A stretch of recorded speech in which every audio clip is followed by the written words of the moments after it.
क्या लग रहा है इतना आसानी से आपको आरजेडी टिकट तभी मानते हैं कि जात के आधार पर टिकट मिलता है? नहीं, जात के आधार पर तो टिकट नहीं मिलता सर। आपने तो बोला कि टेकारी में इतना जातीय समिति करेगा बिहार को। बिहार को तेजस्वी यादव चेंज करेंगे। जातीय को जो पिटाई हो रहा है उससे क्या बिहार में भी कोई फर्क पड़ेगा सर। जो युवा महाराष्ट्र में जाके, कलकत्ता में जाके, कहीं भी जाके काम कर रहा है, अब महाराष्ट्र में आप उसके साथ मारपीट कर रहे हैं, वो युवा जब वापस बिहार में आएगा तो क्या भाजपा जो समर्थित सरकार को वोट करेगी? कदाचित में नहीं करेगी।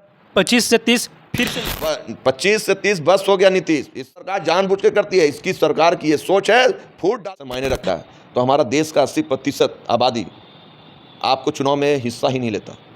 अब फिर वही गोरे चल जाते हैं, गोरे के जगह पे काले आके बैठ के राज के। जो नीतीश कुमार जो पढ़ के जो मुख्यमंत्री बने हुए, उन्हें जो रोजगार नहीं दे रही हैं, पुल पुलिया टूट रही हैं, रोड में भ्रष्टाचार है। रोज आते हैं तो आप बात करते हैं मेट्रो का, बिहार में आते हैं आप बात करते हैं जंगल राज का।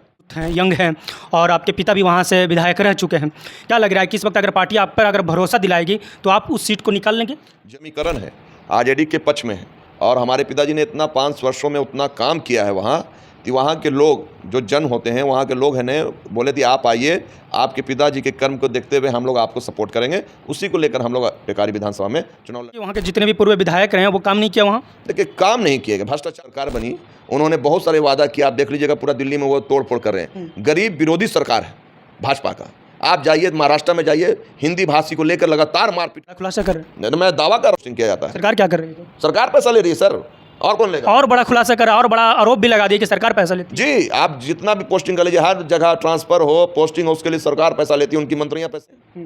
आप पीछे पीछे नीतीश कुमार उसको लागू कर रहे हैं, तो बताइए थी कॉपी कौन कर रहा है? आप सोच लीजिए थी आपको डोमिसाइल के लिए बातें कौन किया?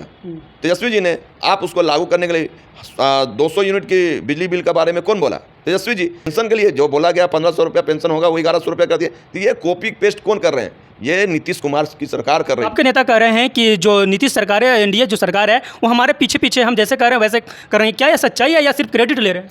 देखिए, उन लोग की सरकार कुछ काम नहीं करती है। अभी दिल्ली में उनकी सरकार बनी, उन्होंने बहुत सारे वादा किया। आप देख लीजिएगा पूरा दिल्ली में वो तोड़ फोड़ कर रहे हैं। गरीब विरोधी सरकार है भाजपा का। आप जाइए महाराष्ट्र में जाइए, हिंदी भाषी को लेकर लगातार मारपीट किया जा रहा है। गुजरात में जाते हैं तो आप बात करते हैं मेट्रो का, बिहार में आते हैं आप बात करते हैं जंगल राज का। क्यों?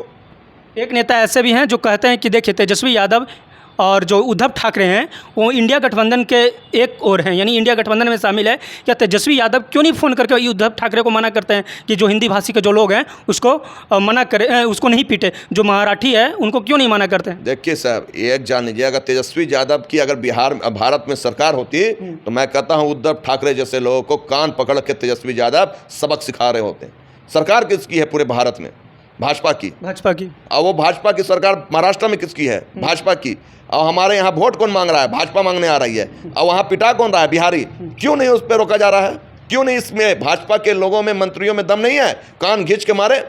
हमारे केंद्रीय मंत्री जीताराम मांझी के दम नहीं है? जाइए वहाँ से हमारे बिहारियों को क्यों मारा जा रहा है, उसको कान खींचे। अगर ये हमारा तेजस्वी यादव, अगर हमारे पूरे देश में अगर महागठबंधन की सरकार होती और उद्धव ठाकरे ऐसे कर रहे होते हैं, मैं आपको दावा करता हूं कि उद्धव ठाकरे के कान पकड़ के उठा बैठी करवाने का काम हमारे माननीय तेजस्वी यादव करवा रहे हो। बिहार में इलेक्शन होने वाला है, क्या जो उत्तर भारतीयों को जो पिटाई हो रहा है उससे क्या बिहार में भी कोई फर्क पड़ेगा? बहुत फर्क पड़ेगा साहब। जो युवा महाराष्ट्र में जाके, कलकत्ता में जाके, कहीं भी जाके काम कर रहा है, अब महाराष्ट्र में आप उसके साथ मारपीट कर रहे हैं, वो युवा जब वापस बिहार में आएगा तो क्या भाजपा जो समर्थित सरकार को वोट करेगी? कदाचित में नहीं करेगी सर। क्यों करेगी सर? हमारा पूरा हिंदुस्तान है। हम लोग क्या, संविधान में क्या लिखा हुआ है? हम भारतवासी, हम लोग हिंदी बोलने पे और मारपीट कीजिएगा, कहिएगा जबरदस्ती से मराठी बोलिए। ये भाजपा सरकार जानबूझ के करती है। इसकी सरकार की ये सोच है, फूट डालो राज करो। चाहे धर्म के नाम पे देखिए, जात के नाम पे देखिए, भाषा के नाम पे देखिए, ये जहाँ जहाँ ये चीज़ें होती हैं वहाँ भाजपा सरकार का राज होता है, वहीं होता है। क्या लग रहा है कि आपको वहाँ पे आरजेडी टिकट दे पाएगी?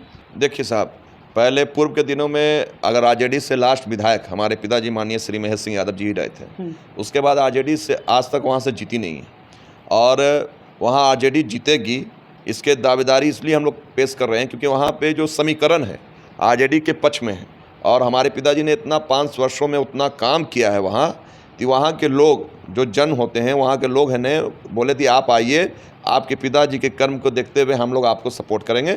उसी को लेकर हम लोग टेकारी विधानसभा में चुनाव लड़ने के लिए गए हैं। यानी वहाँ का जो जातीय समीकरण है, यानी जातीय समीकरण आप देख रहे हैं कि यादव, मुस्लिम या कोई और जो समीकरण है वो आपके फिट बैठता है? जी जी, वहाँ देखिए 70,000 यादवों की संख्या है और माइनॉरिटी की वहाँ संख्या 35,000 है और भी हैं लोग। हमारे तेजस्वी यादव युवा वर्ग हैं, वो अभी सबसे ज़्यादा युवा हमारे टिकारी विधानसभा में है। हर जातियों में आप देखिएगा युवाओं का एक बोलबाला है, और तेजस्वी यादव को इस बार मुख्यमंत्री बनाना है। तो मुख्यमंत्री हम लोग कैसे बनाएंगे तेजस्वी यादव को? जाहिर सी बात है, जब उनको हमने वोट दे के ज़्यादा से ज़्यादा विधायक जिताएंगे तो वो मुख्यमंत्री बनेंगे। मुख्यमंत्री बनने के बाद जितने भी रोजगार के लिए ललायत हैं, जो नौजवान हैं, छात्र हैं, वो उनके लिए वो तत्पर हैं। जितेंद्र यादव भी मानते हैं कि जात के आधार पर टिकट मिलता है। नहीं, जात के आधार पर तो टिकट नहीं मिलता सर। आपने तो बोला कि टिकारी में इतना जातीय समीकरण है। देखिए, जब बिहार में जातीय समीकरण को कहा जाता है, मगर एक बात कही जाती है कि हाँ भाई, थी विभिन्न जातों के लोग वहाँ रहते हैं, तो वहाँ जब जातीय जनगणना हुआ, हमारे नेताजी ने ही जातीय जनगणना करवाया 17 महीने में, और उसमें वो आरक्षण नीति जो लाना चाह रहे थे, उसको यही भाजपा सरकार ने रोक दिया। 65% आपका आरक्षण हमारा मिल रहा था, उस संख्या ज़्यादा है, जो ज़्यादा पिछड़े हैं उनको आगे लाना, अगली पंक्ति में लाकर उनको कहीं ना कहीं विकास के तरफ बढ़ाने के लिए। तो जाहिर सी बात है, जाति जनगणना हुई थी। जितेंद्र यादव एक यूथ हैं, यंग हैं, और आपके पिता भी वहाँ से विधायक रह चुके हैं। क्या लग रहा है कि इस वक्त अगर पार्टी आप पर अगर भरोसा दिलाएगी तो आप उस सीट को निकाल लेंगे? जरूर साहब। देखिए, इस वक्त तेजस्वी यादव पे सारे लोगों का यूथ का भरोसा है, और तेजस्वी यादव के साथ जो हम लोग लगातार संघर्ष कर रहे हैं, यूथ 13 वर्षों से 14 वर्षों से लगातार युवाओं के बीच में मैं रहकर संघर्ष कर रहा हूँ। तो जाहिर सी बात है, जो युवा 13 वर्ष 14 वर्ष से देख रहा है मुझे संघर्ष करते हुए, उसकी हर मांग को लेकर मैं दृढ़ता से हो, चाहे अग्नि परीक्षा हो, चाहे आपको बीएड के लेकर परीक्षा हो, चाहे किसी भी परीक्षा से हो, नौकरी की बहाली को लेकर हो, लगातार मैं छात्रों के बीच में रहा हूँ, संघर्ष किया हूँ। तो जाहिर सी बात है, युवा भी तो यही चाहेगा कि वैसा व्यक्ति आए जो उनकी बातों को सदन में रखे। इसलिए हम लोग उसके लिए हमको जरूर। क्या लग रहा है, इतना आसानी से आपको आरजेडी टिकट देने वाले हैं? नहीं, अलग अलग पार्टी से मैं भारतीय कम्युनिस्ट पार्टी में रहा। मैं पहले all India student federation AISF में था, फिर मैं भारतीय कम्युनिस्ट पार्टी में गया, उसके बाद मैं आरजेडी में आया हूँ, और लगातार मेरा संघर्ष करने का, हमेशा मैं संघर्ष करता रहा हूँ। तो मैं हमेशा ये सोच कर चलता हूँ कि जितना ज़्यादा आपका संघर्ष बड़ा होगा, उतनी बड़ी आपकी जीत होगी, और मैं संघर्ष करने पर भरोसा करता हूँ। लगातार मैं संघर्ष किया हूँ, और संघर्ष करने के लिए आगे भी मैं संघर्ष करता रहूँगा। वहाँ जो ग्राउंड है, जो खेल कूद का जो ग्राउंड है, उसकी बहुत दयनीय स्थिति है, पहले है ही नहीं। वो लड़के अपने से ट्रैक बनाए रखे हैं। दूसरी चीज़ है कि जो वहाँ पे स्कूलें हैं, उसकी भी व्यवस्था बहुत जर्जर स्थिति में है। तो जाहिर सी बात है, पढ़ने का, खेलने का जो व्यवस्था है ख़राब है। वहाँ पे आने जाने का जो व्यवस्था, ट्रांसपोर्टेशन है, वो ख़राब है। जहाँ जहाँ देखिएगा पूरा सड़क जो है काफ़ी कंजस्टेड है।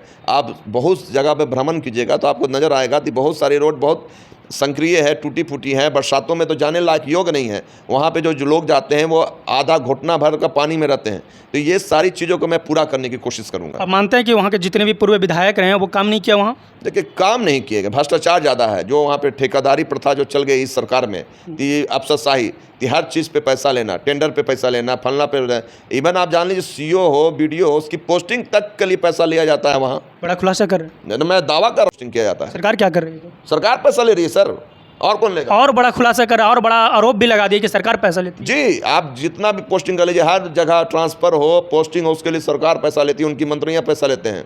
अब उसके आधार पर तय किया जाता है। आपको अगर इधर 12 चट्टी डोभी तरफ जाइएगा, वहाँ पे थाना में अगर आपको पोस्टिंग करवाना है तो उसकी रेट ज़्यादा है, पता है आपको। आप जाइएगा तो उस जगह पे रेट ज़्यादा है, तो वहाँ पे पोस्टिंग करने की कोई कमाने का सोर्स है, बॉर्डर का एरिया है, वहाँ पे ज़्यादा कमाने का है। ये एक नारा चल रहा है 25 से 30, फिर से नीतीश। 25 से 30 बस हो गया नीतीश, इससे ज़्यादा नहीं। अब नीतीश बाबा हो गए हैं रिटायर, उनकी मानसिक स्थिति बहुत अच्छी नहीं है। वो चचा हमारे हमेशा आदि गार्जियन तुल हैं, मगर अब उनकी स्थिति बढ़िया नहीं है। अब तो सरकार सीधा सीधी अफसर चला रहे हैं, अफसरशाही हो गया है। नेता का सुनता कौन है? उन्हीं का नेता है जो लगातार बोलते हैं कि अफसर मेरी बात, विधायक का बात नहीं सुना जा रहा है, MP की बात नहीं सुना जाता। कौन चेंज करेगा बिहार को? बिहार को तेजस्वी यादव चेंज करेंगे। कल ही प्रशांत किशोर बोले हैं कि जो नेता 10वीं पास भी नहीं कर सकता, 9वीं फेल है, हम उनको टाइम देते हैं कि जाके पढ़ाई कीजिए, पढ़ के आइएगा।